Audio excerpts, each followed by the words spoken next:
Recently, I've started to feel like I'm being followed. Scratch that, I know I'm being followed. And I know what they're after, too. I have a little bit of help with the official script for the college football season, hot off of the Kirk Ferentz printing press. I can't remember the last time I had a normal interaction. Or at least one that didn't feel like somebody wanted something from me. These people are resourceful. I know they'll get to it one day. And when they do, they'll realize there was never any script after all. Welcome to Before the Kickoff, the Daily Island's weekly pregame show and your number one source for Hawkeye football. I'm Colin Carruthers. And I'm Elise Gann. We're going to break down everything you need to know before the kickoff. Well, Elise, I know it's going to be a huge weekend here, the most anticipated week here in Iowa City. Yeah, that's right, Colin. It is rivalry week, and Iowa State students, along with Iowa students, have agreed to call it Hate Week. That's probably the first thing they have ever agreed on. But I've seen some fun stuff around campus. I'll just keep it at that. They probably should keep it at that, at least. But people are definitely being creative out there. They're having some fun with this week. But before we touch on this upcoming Cy-Hawk matchup, let's take a look back at last weekend's season opener for the Iowa Hawkeyes.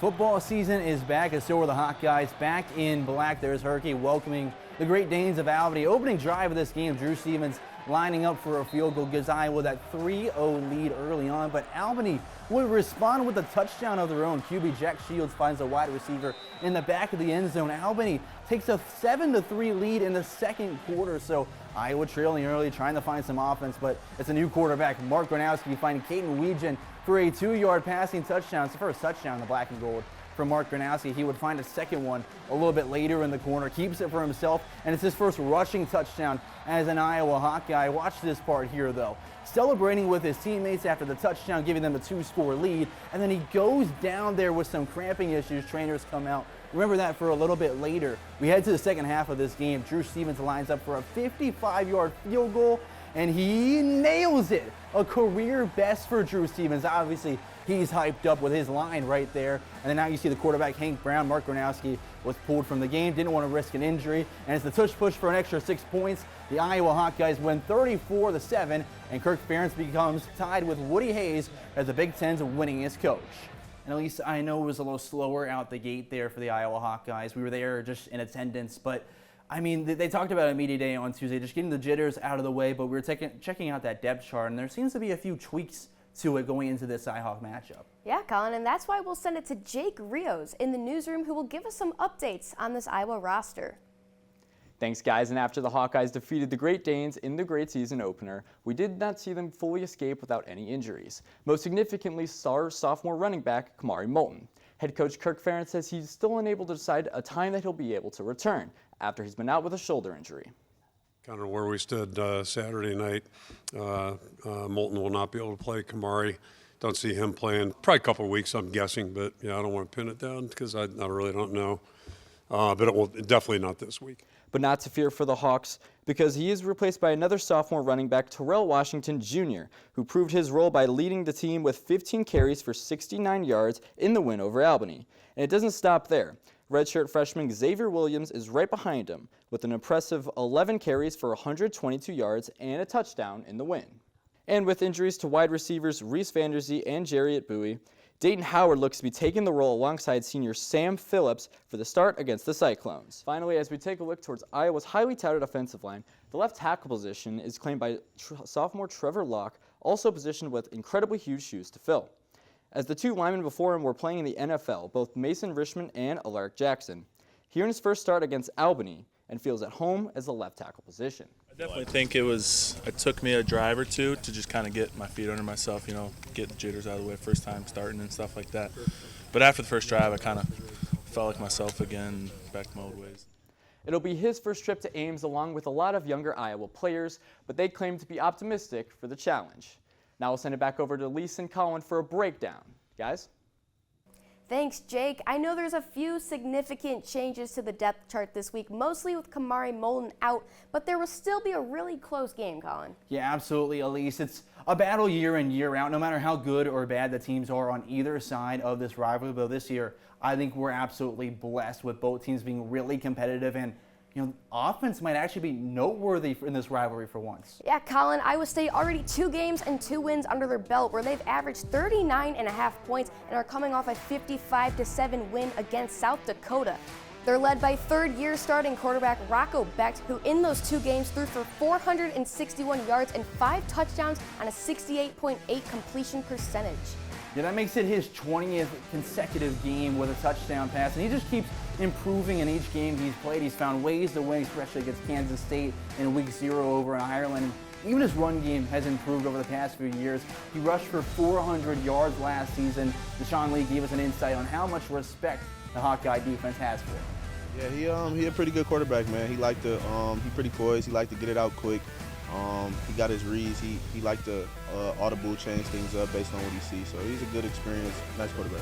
What's interesting to me about this team is the Cyclone's defense. They're returning 6 starters from last year's team, but they have a very unique defensive scheme. Yeah, they have 3 defensive linemen up front, and they drop back 8 defensive backs. It's not something you typically see from defense, especially as a specialty, but the Iowa quarterback, Mark Gronowski, gave us some great insight on what this looks like, how to affect plays, and how comfortable he is facing it. Just got to be able to check it down when we need to. I mean, these guys, again, like to play soft, but they're, when I say play soft, just the coverages are soft. They get depth. When we start checking those balls down, we're going to start pulling those linebackers so we can't hit those big throws. So it all starts with just taking what they're giving us. Well, talking about having plenty of time in the pocket, those 3 D linemen for Iowa State, they might have the biggest test they've had all season long. Yeah, that's right. Iowa's O-line was rated the best in the country according to Pro Football Focus with a 97.5 unit grade, and every starter earning a grade 80 or better.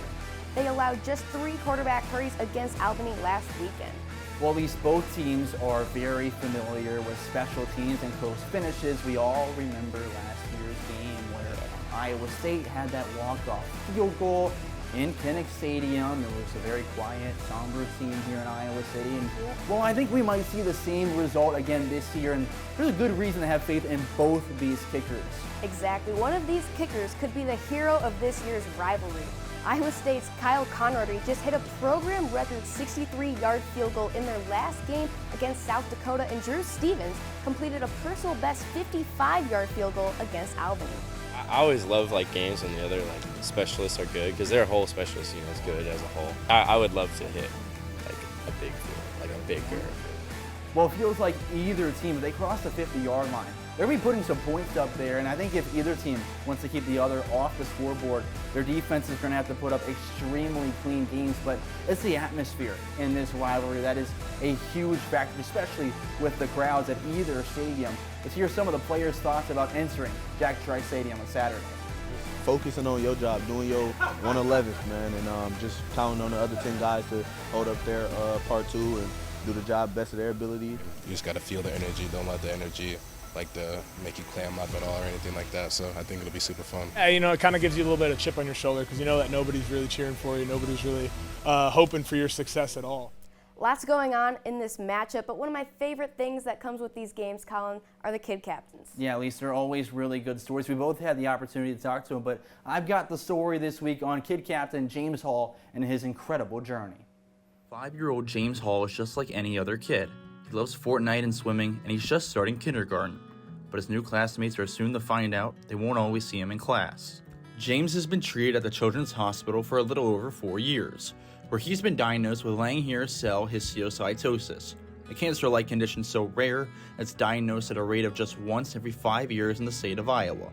He's also been diagnosed with an extremely rare brain tumor. When they found his brain tumor, they gave him a 9 to 11 month prognosis. He's lived 2 years past that. Through every moment, through every hospital room, it's been James' bravery that's not only helped him, but the rest of his family. He's so brave, and he'll cry and he'll say, "I'm so scared," and we always tell him that being brave doesn't mean you're not scared. It means you're doing it anyway, even though you are scared. To honor James's struggle, the family started the Why We Wave Foundation, a way to give families a form of connection and fun during these hard times.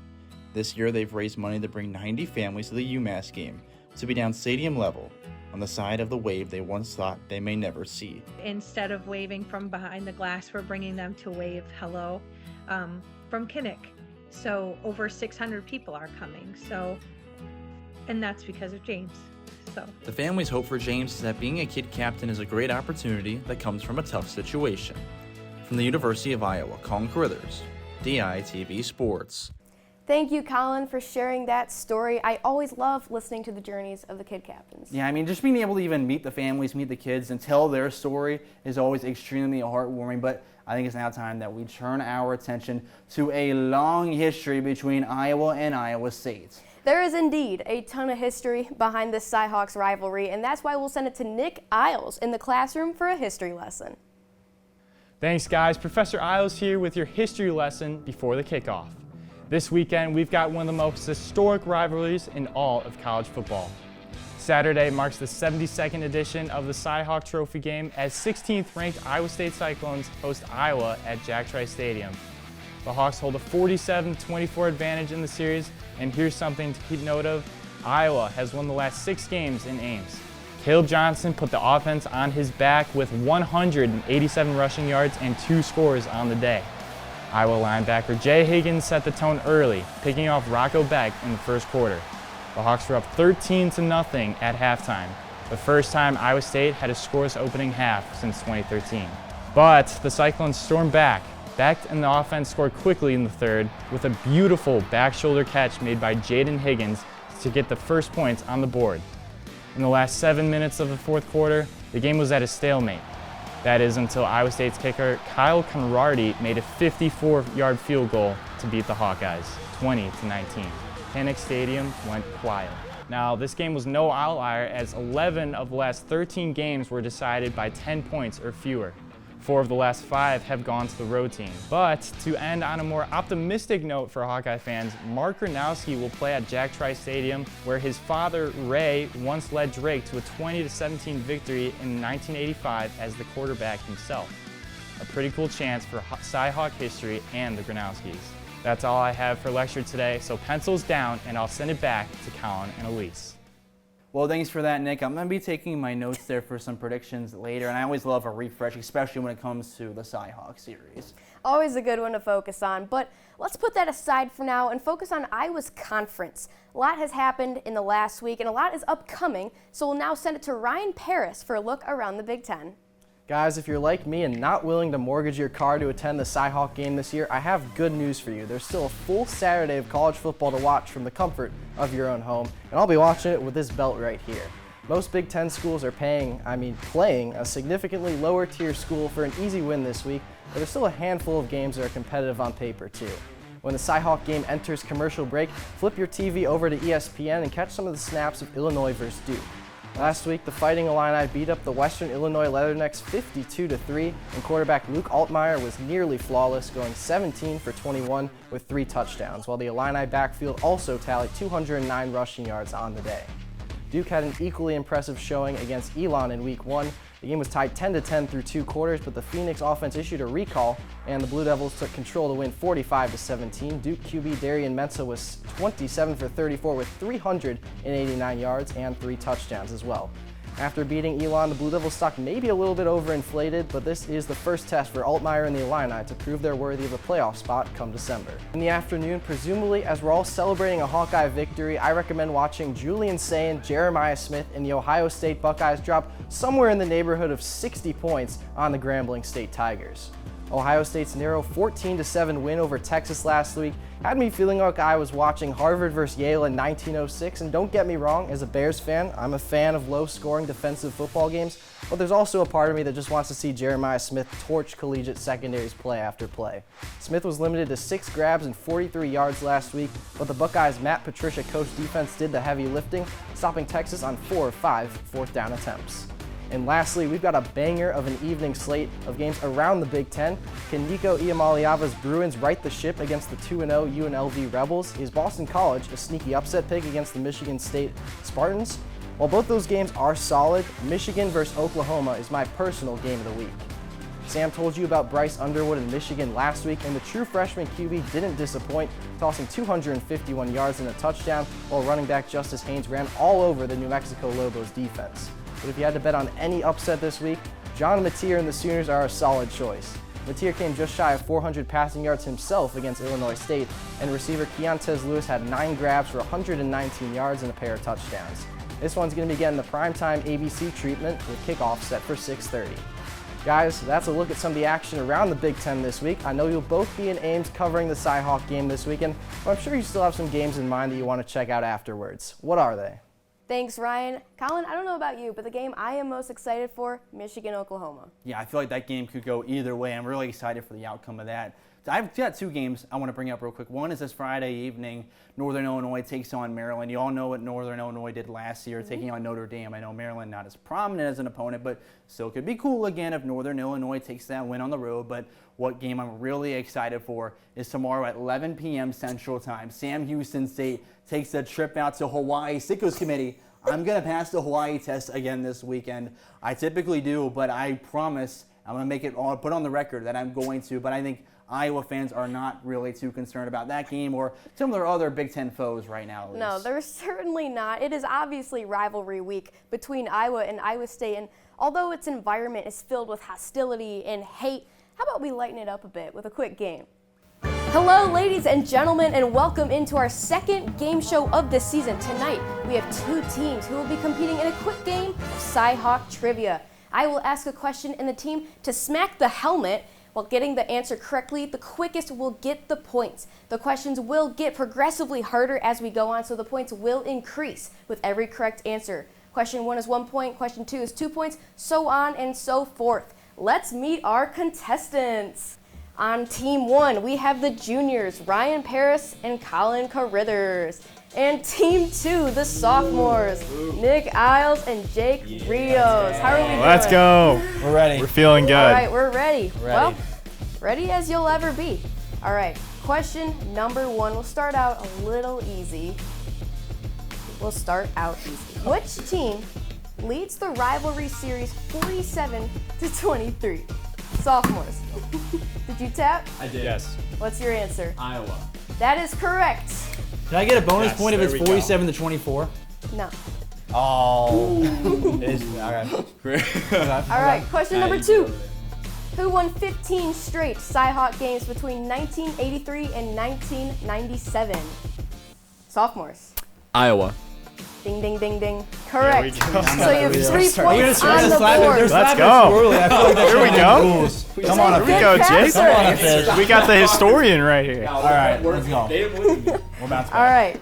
Question number 3. Who has shut down their opponent 6 times in the series? Iowa. Iowa State is Ryan McGarvey. I said it wrong. I knew it was Iowa State. I knew that. Incorrect. He can't steal in this game. Oh, So, just making Two sure. answers. Just making sure. 2 answers. I meant to say Iowa State, I promise. So currently we have the sophomores in the lead with 3 points and the juniors. Guys, I'm a junior. You're supposed to do well for me too. You read wrong rules in there. They You went too answered early. wrong. So I think this game is going great so far. I would have to agree with that. question number 4. Which team set the highest scoring record with a 63-20 win? Just answer. Sophomores, you tap first. Iowa State. No. Iowa. Okay. So we still stand 3-0. That's all right. Now here's the final question. Who won the first ever game played between these 2 teams? Sophomores. Iowa. Oh, wow. See, but we can answer it back though. We have a bonus question. Okay. Oh. We have a bonus question. We need the bonus question. All right. We're tapping. Here we right go. It's tricky. Who won in 2011 in the longest recorded Cy-Hawk game going into triple overtime with the score 44-41? I'm gonna take bonus points here and say that they won. The Iowa Hawkeyes won at Jack Trice Stadium. You're correct. That was part of their 6th straight there at Jack Trice Stadium. Wow. Hey, Wow. does that mean we got Correct. 6 points for that? No. Juniors come back? That's just a bonus. Well, the sophomores take it. We'll give you 1 point for the bonus, but sophomores take it 3-1. Thank you, folks, for tuning in at home. All fun and games there with Ryan's team losing. I really do hope that trend continues with the belt. Yeah, I think it's time that belt comes to its rightful home, right back on my shoulder. But it's time to go through some predictions for this highly anticipated Cy-Hawk matchup. Let's go ahead and start in the newsroom with Jake on his prediction between Iowa and Iowa State. Well, guys, even with Iowa State being ranked right now, there's one thing in common that Iowa State and Iowa both have, even though they hate each other's guts, and that's for the last 3 games, neither team has been able to win at their home stadium. Give me the Hawks. I'm doing 20-17 final score. It's done. Guys, this is the Cy-Hawk rivalry, and if history tells us anything, this game will be close. I've got the Cyclones beating the Hawks 20-13 with a late touchdown in the 4th quarter. Listen, we all know Iowa's defense can keep the game tight. The question is whether they can rely enough on the running game to get the job done. That being said, Rocco Becht is playing phenomenal right now, and I think State edges it out. Guys, I've had this belt since Saturday, and I'm not sure I'm ready to give it up yet. I've worn it to class, I've worn it to sleep, and I've also worn it while swimming at the rec right before this show. And now I'm going to be wearing it while giving my prediction.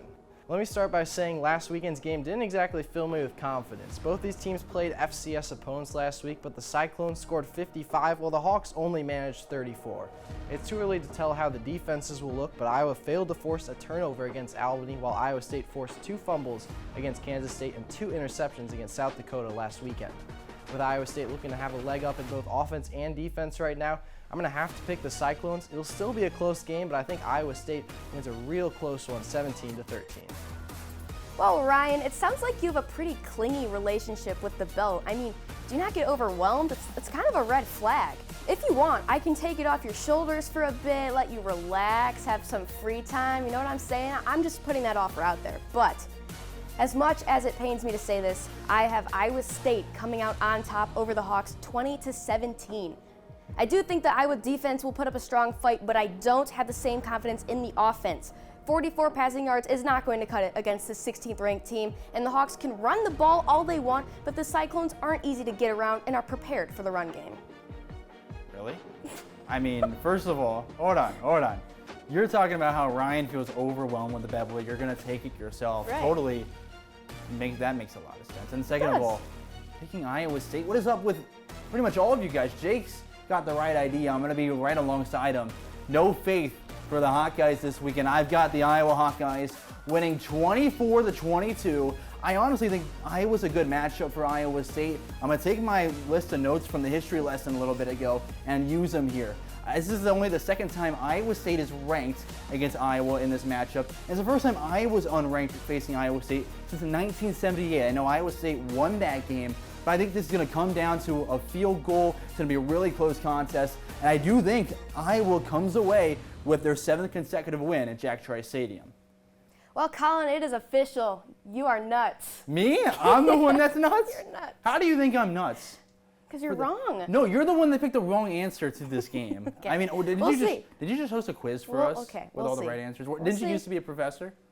All right, I've heard enough. Yeah, we'll see what the final answer is on Saturday, who's closest to with their predictions. But for now, thank you to Jake, Ryan, and Nick for tuning in to Before the Kickoff. Make sure to check out the Daily Iowans website and YouTube page for all the latest on Hawkeye sports and coverage of this weekend's game. From the University of Iowa, I'm Elise Gann. And I'm Colin Crothers. Have a football-filled weekend, everyone.